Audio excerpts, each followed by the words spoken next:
जय हिंद दोस्तों। कैसे हैं आप? मैं उम्मीद करता हूं कि आप बहुत अच्छे होंगे। दोस्तों हमारी एमपीपीएससी की पीवाईक्यू सीरीज चल रही है, उसमें दोस्तों हिस्ट्री के जो क्वेश्चन थे, ठीक है, हिस्ट्री के दोस्तों लगभग हम 300 क्वेश्चन को हम अभी तक लगा चुके हैं, जिसमें बहुत यूनिक प्रकार के क्वेश्चन भी आपको देखने को मिले होंगे। दोस्तों आज से हमारे जो शुरू होते हैं, आज से ज्योग्राफी शुरू होती है, ठीक है, जिसमें हम दोस्तों लगभग 300 क्वेश्चन, 250 से 300 क्वेश्चन इसमें हम लगाएंगे, जो आपके लिए एमपीपीएससी के कोई एग्जाम के लिए दोस्तों महत्वपूर्ण होंगे। तो आइए दोस्तों आज का हमारा सेशन शुरू करते हैं, जिसमें जो ज्योग्राफी के क्वेश्चन रहेंगे। तो सबसे पहला क्वेश्चन है दोस्तों कि इनमें से कौन से, ठीक, पश्चिम से पूर्व की ओर क्रम में व्यवस्थित कीजिए। ये जो पर्वतमाला है, तो दोस्तों इसको, ये पश्चिम है, यहाँ से पूर्व की ओर जो व्यवस्थित करना है एक क्रम में। तो ऑप्शन में है दोस्तों नंगा पर्वत, कामेट, नंदा देवी, नामचा बारबा, नंगा पर्वत, नंदा देवी, कामेट, नामचा बारबा, कामेट, नंगा पर्वत, ठीक है। तो दोस्तों हम देखते हैं कि जो हमारा ये जो चारों पर्वत चोटियों की बात हो रही है, ये हिमालय की पर्वत चोटियां हैं, ठीक है। अब हम इसमें एक देखते हैं दोस्तों कि जो हिमालय का विस्तार लगभग 2500 किलोमीटर में पश्चिम में नंगा पर्वत से लेके जो जम्मू कश्मीर में है या पीओके में है, और पूर्व में नामचा बारबा तक जो अरुणाचल प्रदेश में, यहाँ तक विस्तृत है। तो दोस्तों दो बात तो हमको पता चल गई कि पश्चिम का नंगा पर्वत है और पूर्व का कौन सा है, नामचा बारबा है। अभी दोनों का क्रम जमाना है जो बीच के। तो दोस्तों पहले ऑप्शन में देखिए नंगा पर्वत सबसे पहले और नामचा बारबा सबसे आखिरी में है, बी में भी है, ठीक है, ठीक है। तो ये दो ऑप्शन यहाँ पे मौजूद है। तो दोस्तों अब ये दो जो कामेट और नंदा देवी में बात आती है, तो कामेट नंदा देवी से पहले पड़ता है, ये भी दोस्तों कहाँ है, उत्तराखंड में है, ठीक है, और नंदा देवी कहाँ है दोस्तों, उत्तराखंड में है। तो दोस्तों हमारा यहाँ पे आंसर कौन सा सही हो जाएगा, नंगा पर्वत जो पीओके में है, कामेट भी कहाँ पे है दोस्तों, उत्तराखंड में है, नंदा देवी कहाँ है, उत्तराखंड में, और नामचा बारबा कहाँ है दोस्तों, अरुणाचल प्रदेश में। तो ये आंसर हमारा यहाँ पे सही हो जाएगा। फिर नेक्स्ट क्वेश्चन है कि महान सीमा भ्रंश ग्रेट बाउंड्री फॉल्ट किन दो राज्यों में स्थित है, ठीक है, ग्रेट बाउंड्री फॉल्ट किन दो राज्यों में स्थित है। तो सबसे पहले दोस्तों जो महान सीमा भ्रंश क्या है, तो दोस्तों एक प्रकार की ये विभाजन रेखा है जो विंध्य चट्टानों को और पूर्व विंध्य चट्टानों को जो अलग करती है, उसे ही क्या बोलते हैं, ग्रेट बाउंड्री फॉल्ट कहा जाता है, ठीक है। तो विंध्य चट्टानों और पूर्व विंध्य चट्टानों को जो अलग करने वाली रेखा है, उसे ही क्या कहा जाता है दोस्तों, ग्रेट बाउंड्री फॉल्ट। तो यहाँ पे दोस्तों हमारा आंसर हो जाएगा विंध्य चट्टाने, गुजरात और राजस्थान, ठीक है दोस्तों, गुजरात और राजस्थान। अगर यहाँ पे दोस्तों तो यहाँ पे अगर आपको राजस्थान की जगह एमपी भी आता है, ठीक है, राजस्थान की जगह एमपी भी आता है, तो ये भी सही रहेगा, क्योंकि दोस्तों मैंने जितनी जानकारी जुटाई है, तो उसमें दोस्तों गुजरात और मध्य प्रदेश भी आंसर आ रहा है, और किसी किसी माध्यम से दोस्तों गुजरात और राजस्थान भी आ रहा है। तो दोस्तों इसका आंसर हो जाएगा गुजरात और राजस्थान। अगर इसमें राजस्थान की जगह एमपी आता है, तो एमपी भी दोस्तों आंसर हो जाएगा महान सीमा रेखा, ठीक है।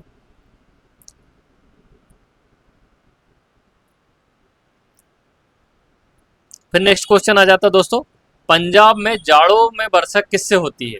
जाड़े मतलब जो ठंडी का समय होता है दोस्तों, तो पंजाब में ये वर्षा होती है, किस कारण से होती है। उत्तर पूर्वी मानसून, दक्षिण पश्चिमी मानसून, स्थलीय और सागरीय समीर, और पश्चिमी विक्षोभ। तो दोस्तों ये जो पंजाब या संपूर्ण उत्तर भारत की हम बात करें, ठीक है, संपूर्ण उत्तर भारत में पश्चिमी विक्षोभ से जो ठंडी के समय क्या होती है दोस्तों, वर्षा होती है, ठीक है।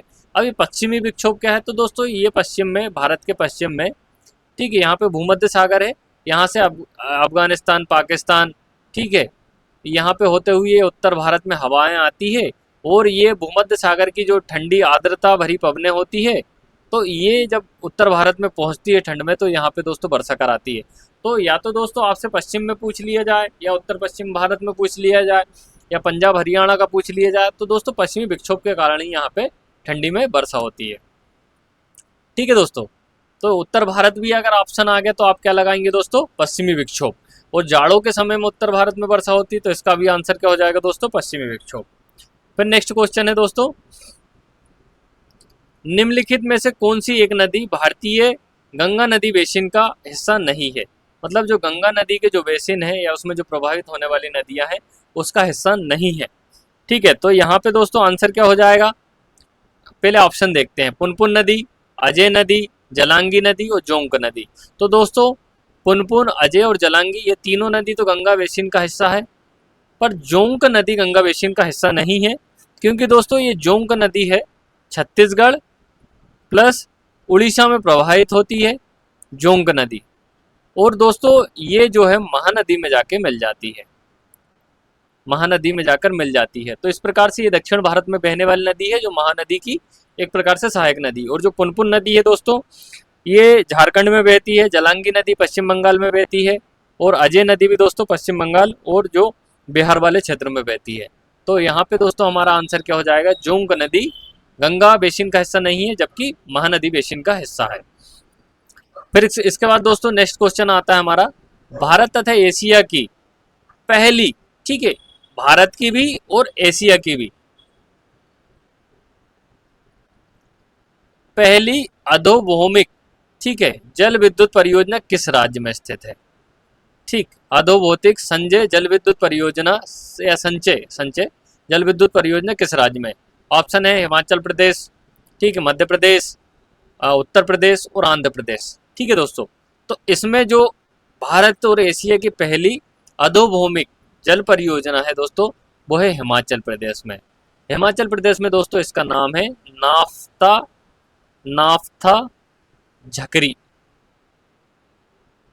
नाफ्था झकरी जो जल विद्युत परियोजना है, ठीक है, ये दोस्तों सतलुज नदी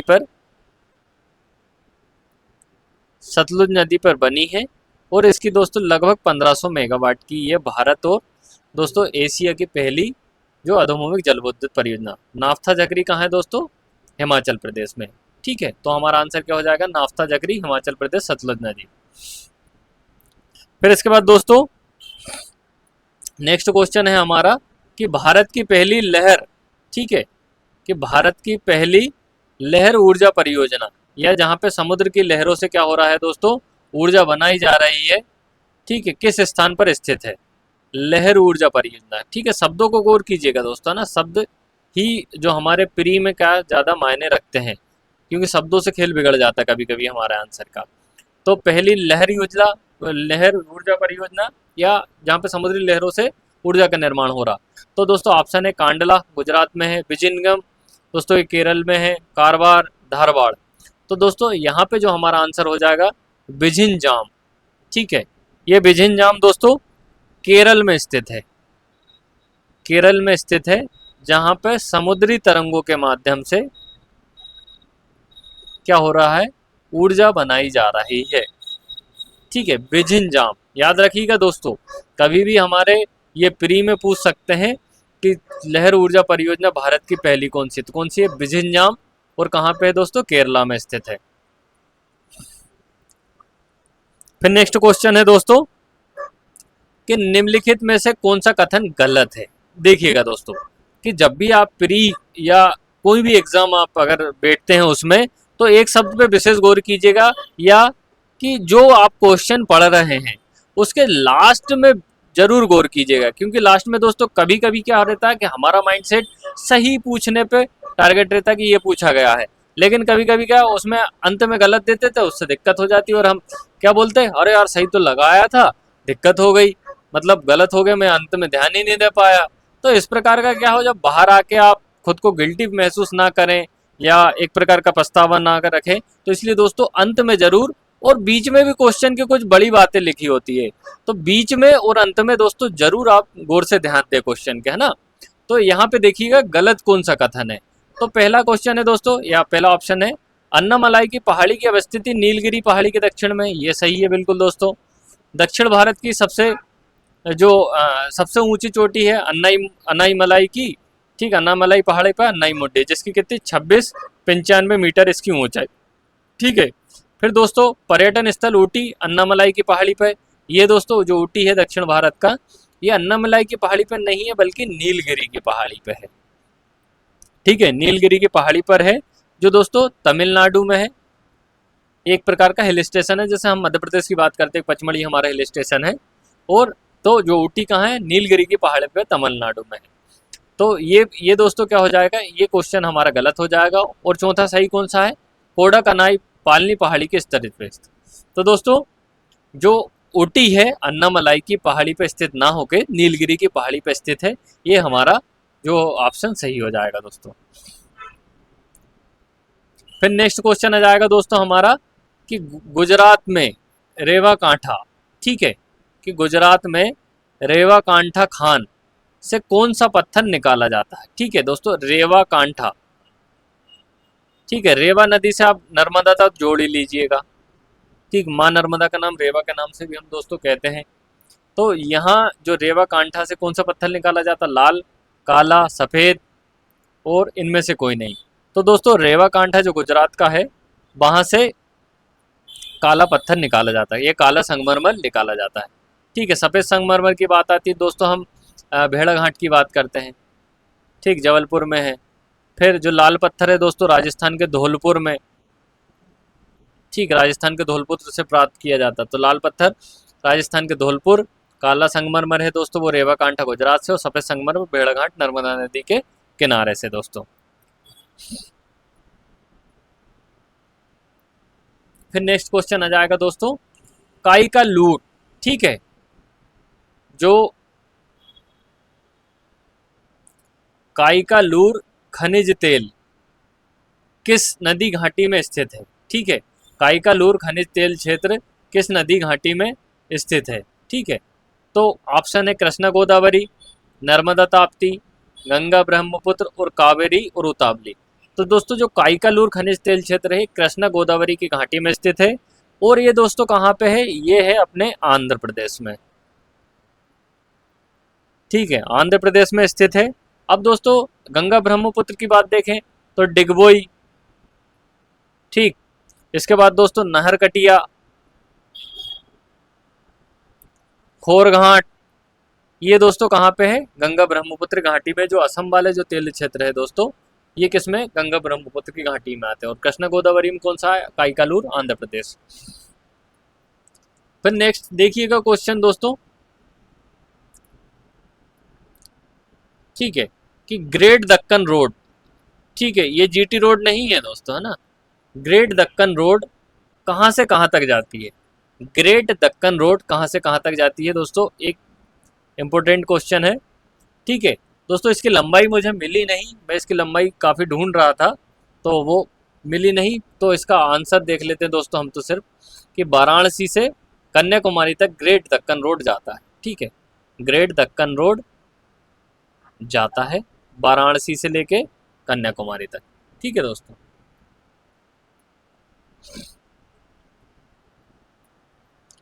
फिर नेक्स्ट क्वेश्चन आता है दोस्तों हमारा, ठीक है, नेक्स्ट क्वेश्चन आ जाता है हमारा कि एल्निको धातु किससे बनाई जाती है। ठीक, एल्निको धातु किससे बनाई जाती है, एल्यूमिनियम, निकेल और कोबाल्ट। तो दोस्तों ये इस प्रकार से एल प्लस निकेल का और प्लस को, इसी को दोस्तों क्या बोलते हैं, एल्निको। तो ये एल्यूमिनियम, निकेल और कोबाल्ट तीनों के सम्मिश्रण से बनाई जाने वाली धातु है। तो हमारा यहाँ पे आंसर दोस्तों डी आंसर क्या हो जाएगा, सही हो जाएगा। तो तीनों के जो मिश्रण से दोस्तों एल्निको धातु बनाई जाती है, एल्यूमिनियम, निकेल और कोबाल्ट। इसका जो उपयोग किया जाता है दोस्तों स्थायी चुंबक बनाने में किया जाता है। स्थायी चुंबक बनाने में एल्निको धातु का क्या किया जाता है, प्रयोग किया जाता है। फिर नेक्स्ट क्वेश्चन, ठीक है, इंटरेस्टिंग क्वेश्चन है दोस्तों, जिसमें पूछा गया है कि निम्न में से, ठीक है, किसे मसालों का राजा कहा जाता है। ठीक है, निम्न में से किसे मसालों का राजा कहा जाता है। ऑप्शन है लौंग, बी इलायची, सी काली मिर्च और डी हल्दी। तो मसालों का राजा की बात आती है दोस्तों, आ जाएगी काली मिर्च। काली मिर्च को क्या बोला जाता है, मसालों का राजा। ठीक है दोस्तों, अब राजा तो आपने सुन लिया, तो जाहिर सी बात है रानी भी आपको पता होना चाहिए। तो दोस्तों इलायची को रानी कहा जाता है, मसालों की रानी किसे कहा जाता है, इलायची को। और मसालों का राजा किसे कहा जाता है दोस्तों, काली मिर्च को। ठीक है, काली मिर्च को। फिर इसके बाद दोस्तों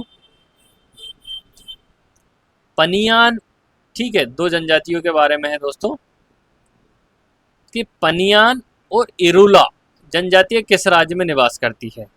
ठीक है, पनियान और इरुला जनजाति किस राज्य में निवास करती है। तो ऑप्शन ए जाएगा राजस्थान, बी मध्य प्रदेश, सी केरला, चौथा महाराष्ट्र। तो दोस्तों जो पनियान और इरुला जनजाति है कहाँ, केरला में निवास करती है। ये द्रविड़ जाति समूह है, ठीक, द्रविड़ जनजाति समूह है, जिसमें दोस्तों जो इरुला जनजाति है ये सांपों को पकड़ती है, और जो पनियान जनजाति है दोस्तों कृषि कार्य और जो मजदूरी काम करने वाले में संलग्न है, ठीक है, कृषि कार्य और मजदूरी में संलग्न है। तो पनियान और इरुला जनजाति कहाँ निवास करती है दोस्तों, केरल है। आपके कोई भी एग्जाम में पूछा जा सकता है, बहुत अच्छा क्वेश्चन है दोस्तों। फिर इसके बाद दोस्तों हम नेक्स्ट देखते हैं कि वन्य महोत्सव के जन्मदाता कौन है। यह जो वन्य महोत्सव मनाया जाता है इसके जन्मदाता कौन है। वन महोत्सव सबसे पहले दोस्तों 1 से 7 जुलाई को मनाया जाता है प्रतिवर्ष, ठीक, 1 से 7 जुलाई को वन महोत्सव मनाया जाता है, जिसका उद्देश्य दोस्तों वृक्षारोपण को बढ़ावा देना, ठीक है, इस प्रकार का उद्देश्य है। तो इसके जन्मदाता महात्मा गांधी है, जवाहरलाल नेहरू है, के एम मुंशी है, आचार्य विनोबा भावे। तो दोस्तों इसके जो जन्मदाता है वो के एम मुंशी जी को माना जाता है, ठीक, के एम मुंशी जी को माना जाता है, क्योंकि दोस्तों ये जब 1950 में ये क्या थे, भारत के पर्यावरण और कृषि मंत्री थे, पर्यावरण और कृषि मंत्रालय इनके पास था। तो इन्होंने जो वृक्षारोपण को बढ़ावा देने के लिए वन्य महोत्सव मनाने का क्या दिया था दोस्तों, सुझाव दिया था, इनके समय में ये शुरू हुआ था, ठीक है। केंद्रीय कृषि एवं खाद्य मंत्री थे, केंद्रीय कृषि प्लस खाद्य मंत्री, ठीक। इसके बाद नेक्स्ट क्वेश्चन आ जाता है दोस्तों, नेक्स्ट क्वेश्चन हमारा ये है कि रामगढ़ विषधारी, ठीक है, कि रामगढ़ विषधारी अभ्यारण्य को टाइगर रिजर्व का दर्जा दिया गया किस राज्य में अवस्थित है। रामगढ़ विषधारी जो अभ्यारण्य है, ठीक है, इसको टाइगर रिजर्व का जो टाइटल दिया गया तो किस राज्य में।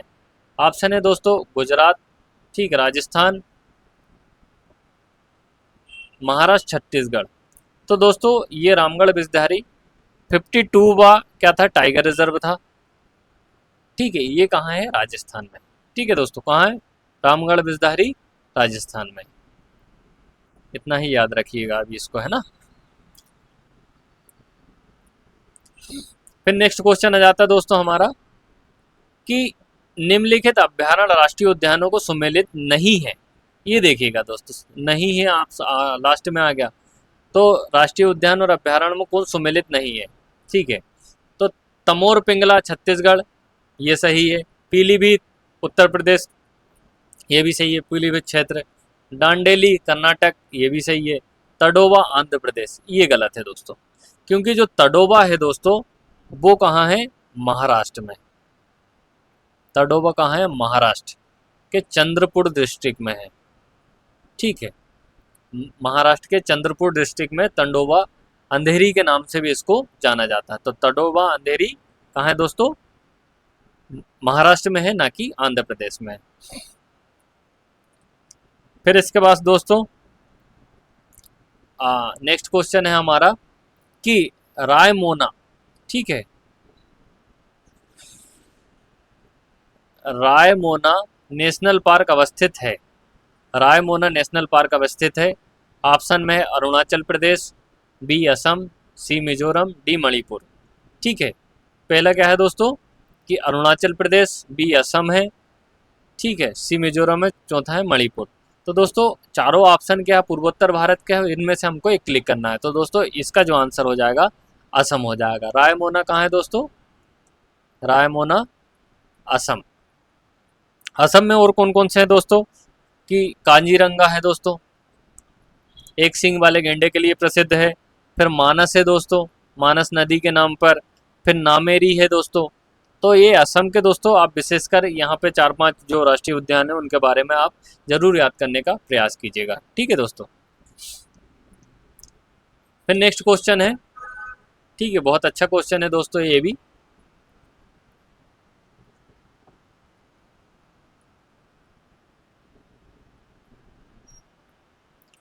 महासीर मछली जिसका निवास स्थान नदी के निचले हिस्से में होता है परंतु अंडा देने के लिए यह ऊपर आ जाती है, यह मूल रूप से किस नदी में पाई जाती है, ठीक है। कुल मिला के महासीर मछली के बारे में बात हो रही, जिसका निवास स्थान नदी के निचले हिस्से में मतलब तलहटी में रहती है। लेकिन जब वो अंडा देना होता है तो क्या होता है दोस्तों, वो ऊपर आ जाती है। कहाँ पाई जाती है? गंडक में, कोसी में, ताप्ती, अलकनंदा में। तो दोस्तों ये जो महासीर मछली कहाँ, अलकनंदा नदी में पाई जाती है। ठीक है दोस्तों, अलकनंदा उत्तराखंड वाला जो क्षेत्र है यहाँ पे है, और भागीरथी और अलकनंदा, इन दोनों का जो मिलन स्थान होता है दोस्तों, उसको किस नाम से जाना जाता है? देवप्रयाग नाम से। भागीरथी और अलकनंदा जहाँ मिलती है वो देवप्रयाग कहलाता है दोस्तों, ये उत्तराखंड में। ठीक है, तो महासीर मछली कहाँ है? जो अलकनंदा नदी में पाई जाती है। फिर नेक्स्ट बहुत अच्छा क्वेश्चन है दोस्तों, पुष्पा वाहु से संबंधित क्वेश्चन है। लाल चंदन के बारे में आपने दोस्तों पुष्पा मूवी देखी होगी, उसमें लाल चंदन के बारे में देखते हैं कि उसमें उसका जो क्या होता है, अवैध व्यापार होता है। तो भारत में लाल चंदन पाया जाता है। कौन सी पहाड़ियाँ थी जिसपे पुष्पा भाऊ क्या कर रहे थे दोस्तों? लाल चंदन की कटाई कर रहे थे और चोरी कर रहे थे। ए नीलगिरी की पहाड़ियाँ, बी शेषाचलम की पहाड़ियाँ। ठीक है, चौथा तीसरा हरिश्चंद्र पहाड़ियाँ, चौथा अबोर पहाड़ियाँ। तो दोस्तों जो लाल चंदन पाया जाता है भारत में वो मात्र शेषाचलम की पहाड़ियों में पाया जाता है, जो दोस्तों आंध्र प्रदेश में है। जो कहाँ है दोस्तों? आंध्र प्रदेश में है। और शेषाचलम की पहाड़ियों के दक्षिण जो क्षेत्र है वहाँ पे तिरुपति मंदिर है। तिरुपति मंदिर का भी अगर पूछा जाए वो किस पहाड़ी पे है, तो वो शेषाचलम की पहाड़ियों पे है। और शेषाचलम की पहाड़ियाँ कहाँ है दोस्तों? आंध्र प्रदेश में। और यहाँ पे क्या पाया जाता है? लाल चंदन। दोस्तों बेशकीमती लकड़ी होती है, ठीक है, जिसके बारे में आपने देखा ही होगा मूवी में कितना इसका जो व्यापार होता है।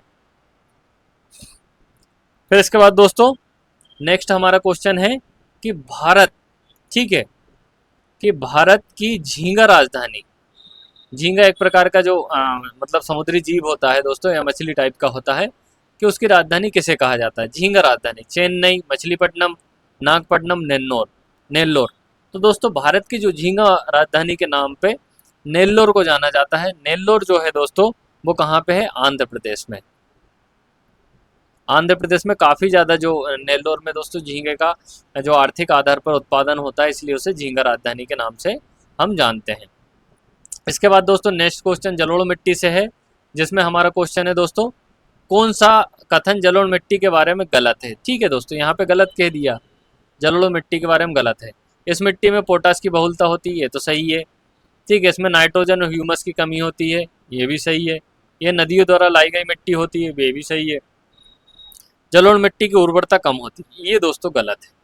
ठीक है, जबकि जलोढ़ मिट्टी की उर्वरता काफ़ी ज़्यादा होती है, काफ़ी ज़्यादा होती है। और जलोढ़ मिट्टी क्या है दोस्तों? जलोढ़ मिट्टी के दो नाम हैं। पुरानी जलोढ़ को बांगर नाम से जानते हैं और नई जलोढ़ को खादर नाम से जानते हैं। ठीक है, काफ़ी ज़्यादा उपजाऊ होती है और नदी द्वारा प्रतिवर्ष जो बाढ़ के पानी से जो मिट्टी आसपास के क्षेत्रों में वितरित कर दी जाती है या बिछा दी जाती है, उसे ही क्या बोलते हैं? जलोढ़ मिट्टी कहते हैं। सबसे ज़्यादा कहाँ? गंगा के जो दोआब क्षेत्र है वहाँ पे ये जलोढ़ मिट्टी, या नदी के आसपास वाले क्षेत्र हैं यहाँ पे जलोढ़ मिट्टी पाई जाती है। तो दोस्तों जलोढ़ मिट्टी की उत्पादकता या उर्वरता काफ़ी ज़्यादा होती है, कम नहीं होती है। इसके बाद दोस्तों नेक्स्ट हमारा क्वेश्चन है कि भारत में अलग अलग स्थानों पर अलग अलग प्रकार की मिट्टियाँ पाई जाती है, उसके कारण क्या है? कि अलग अलग क्षेत्र है वहाँ पर अलग अलग मिट्टियाँ क्या है? जलवायु, संरचना की विविधता। ठीक है, ये तो है ही। जलवायु, उच्चावच की विविधता, ये भी है। उच्चावच संरचना, उच्चावच। तो जलवायु, संरचना एवं उच्चावच, तो दोस्तों ये तीनों आ जाएंगे। ये भी आंसर सही है, लेकिन अगर तीनों जो स्पेसिफाई कर रहे हैं तो दोस्तों क्या हो जाएंगे? जलवायु भी है, संरचना भी है और उच्चावच, तीनों की ज़्यादा क्या होती है? महत्वपूर्ण भूमिका होती है किसी क्षेत्र की जो मिट्टी के निर्धारण करने में। तो दोस्तों यहाँ पे हमारा जो आंसर हो जाएगा जलवायु, संरचना और उच्चावच। ठीक है, फिर नेक्स्ट क्वेश्चन है दोस्तों, सफ़ेद लेटेराइट मिट्टी का जो सफ़ेद रंग होता है किसकी उपस्थिति के कारण होता है? ठीक है, जो सफ़ेद लेटेराइट मिट्टी होती है इसका जो सफ़ेद रंग होता है क्यों होता है? जीवांश की उपस्थिति के कारण, लोहा ऑक्साइड की उपस्थिति के कारण, पोटास की उपस्थिति के कारण, केओलिन की उपस्थिति के कारण। तो दोस्तों ये जो सफ़ेद जो मिट्टी है लेटेराइट, उसका जो सफ़ेद रंग होता है वो केओलिन की उपस्थिति के कारण होता है। ठीक है, केओलिन की उपस्थिति के कारण होता है। ठीक है, फिर नेक्स्ट क्वेश्चन है दोस्तों नदियों से संबंधित है। एमपीपीएससी में नदियों से संबंधित क्वेश्चन जरूर आता है दोस्तों। ठीक है, काफ़ी सारे जो कोई भी एग्ज़ाम अगर एमपीपीएससी कंडक्ट कराती, चाहे उसमें राज्य सेवा परीक्षा हो या वन सेवा हो या फिर अभियांत्रिकी सेवा हो या कोई भी सेवा हो, उसमें नदी से संबंधित क्वेश्चन आपको जरूर देखने को मिलेगा, वो भारत से संबंधित हो या मध्य प्रदेश से। तो देखो यहाँ पे क्या क्वेश्चन आया दोस्तों, कि भारत में नदियों की लंबाई का सही अवरोही क्रम क्या है। ठीक है, ब्रह्मपुत्र, गंगा, गोदावरी, कावेरी या वो सॉरी नर्मदा। तो दोस्तों ब्रह्मपुत्र की नदी लगभग 2900 किलोमीटर है, गंगा नदी की 25-25 किलोमीटर है, गोदावरी है 1465 है और नर्मदा नदी 13-12 है। तो दोस्तों जो पहला आंसर ही हमारा सही हो जाएगा, जिसमें ब्रह्मपुत्र सबसे पहले, फिर गंगा है, फिर गोदावरी, फिर नर्मदा है। दोस्तों भारत मंथन एकेडमी द्वारा जो पर्टिकुलर जो गाइडेंस प्रोग्राम या जिसे हम मेंटरशिप प्रोग्राम कहें, ठीक है दोस्तों, मेंटरशिप प्रोग्राम ये शुरू किया गया है, जिसमें हम आपसे इंडिविजुअल रूप से जुड़ सकते हैं कि आपकी कोई भी समस्या होगी, किसी भी प्रकार की समस्या होगी, प्री मेंस या इंटरव्यू को लेके, उसमें हम आपको गाइडेंस प्रदान करेंगे। ठीक है, इसके साथ ही दोस्तों हम जो मतलब व्यक्तिगत स्तर पर आपकी कॉपी चेकिंग, ठीक है, या आंसर राइटिंग की क्लास भी दोस्तों हम कंडक्ट करा रहे हैं, तो आप ये हमसे जुड़ सकते हैं। ठीक है, इसके बारे में दोस्तों आप हमारे जो इंक्वायरी ले सकते हैं 942487 ठीक है और 231 इस नंबर पे दोस्तों। आप कोई भी एमपीपीएससी से संबंधित कोई भी आपको जानकारी चाहिए तो आप दोस्तों 942487 ठीक है 6231 इससे दोस्तों आप कॉल करेंगे तो आपको जो व्यक्तिगत स्तर पे आपको अगर आपकी राइटिंग सुधारना हो या फिर आपको जो कंटेंट राइटिंग आप सही तरीके से नहीं कर पा रहे हैं तो उसमें भी दोस्तों आपको मदद की जाएगी। आपका प्री रुक रहा हो 1 नंबर से 2 नंबर से, या आप एग्ज़ाम को अच्छे तरीके से हैंडल नहीं कर पा रहे हैं, तो कोई भी एमपीपीएससी की दोस्तों आपको जो लगती है कि मुझे ये परेशानी है, तो दोस्तों आप इस नंबर पर संपर्क करके आप अपनी जानकारी या आपका जो परफॉर्म है दोस्तों उसको सुधार सकते हैं। ठीक है दोस्तों, तो अब नेक्स्ट क्वेश्चन पे जाते हैं। भारत में मानचित्र पर उत्तर से दक्षिण की ओर जाने पर मिलने वाली प्रायद्वीपीय नदियों का सही क्रम क्या है। ठीक है, उत्तर से दक्षिण की ओर जाने पर मिलने वाली प्रायद्वीपीय नदियों का क्रम, कि दोस्तों हम उत्तर भारत से दक्षिण भारत की ओर जाएंगे, सबसे ऊपर कौन सी, फिर उसके नीचे, फिर उसके नीचे, फिर उसके नीचे कौन कौन सी नदियाँ हैं, तो महानदी, ठीक है, जो दोस्तों उड़ीसा वाले क्षेत्र में, फिर गोदावरी देखते हैं हम महाराष्ट्र वाले क्षेत्र में, कृष्णा आंध्र प्रदेश और कावेरी ये दोस्तों। तो यही जो ए आंसर है दोस्तों, यही हमारा क्रम रहेगा। सबसे ऊपर है महानदी, फिर गोदावरी, फिर कृष्णा है और फिर कावेरी है। तो दोस्तों आज का जो हमारा सेशन यहीं पे समाप्त होता है और हम अभी आपके लिए, आपके सिलेक्शन के लिए दोस्तों एक मतलब जो PYQ सीरीज चला रहे हैं, और इसके साथ ही दोस्तों आपको आगामी कुछ दिनों में जो भारत मंथन एकेडमी द्वारा आपको जो जनजाति से संबंधित या जो 10 यूनिट जो एमपीपीएससी प्री में उसके किसी भी टॉपिक से संबंधित, किसी भी यूनिट से संबंधित PYQ भी दोस्तों हम आपके लिए लाने वाले हैं। इसके अलावा दोस्तों और कोई आपको जानकारी चाहिए तो मैंने आपको जो नंबर बतलाया है दोस्तों 9424876231 पर आप संपर्क कर सकते हैं। ठीक है दोस्तों, तो दोस्तों आपको अगर हमारा सेशन पसंद आ रहा हो तो कृपया वीडियो को लाइक करिएगा, कमेंट करिएगा, सब्सक्राइब करिएगा और अपने दोस्तों के साथ शेयर करना बिल्कुल भी नहीं भूलिएगा। दोस्तों मैं खुदा से दुआ करता हूं कि आपकी हर तमन्ना जल्द से जल्द मुकम्मल हो और इस बार आपको सुख शांति समृद्धि प्रदान करें। धन्यवाद दोस्तों, मिलते हैं जल्द नेक्स्ट सेशन के साथ। धन्यवाद।